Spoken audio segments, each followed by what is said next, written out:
Hey Johnny, when did you first notice there was an issue here with this through hull?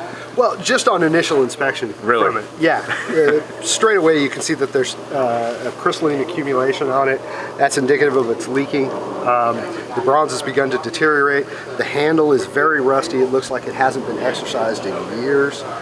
At least if you do nothing other than that with through hulls, annually you need to open and close the valves, make sure that everything's moving freely. Yeah, this one you can see that there's a lot of crystal accumulation, a lot of oozing there. This valve probably won't open even if you push on it with your foot. So you say exercise them every year? At least once a year. I can't even budge that. Preferably more often than that. They should move freely and relatively easily. You shouldn't have to pry on it with a bar. I mean, this is probably one of the most important safety features on a boat, is having good, solid, well-constructed and well-installed through hulls. It's a hole in the bottom of your boat to the ocean that no bilge pump is going to keep up with if it fails. Now, a little bit of patina around it, the brass is okay, like this greenish blue is okay, but when it starts to crystallize or turn pink, that's when you have a trouble? Exactly.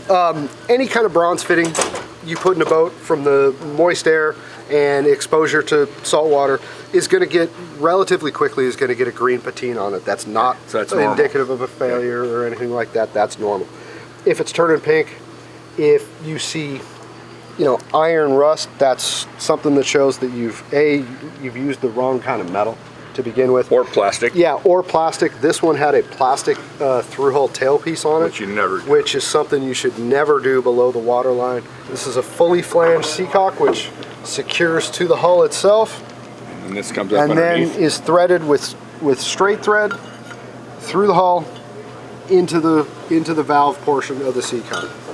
This has a base that secures it, prevents it from being knocked over if someone steps on it or a piece of equipment.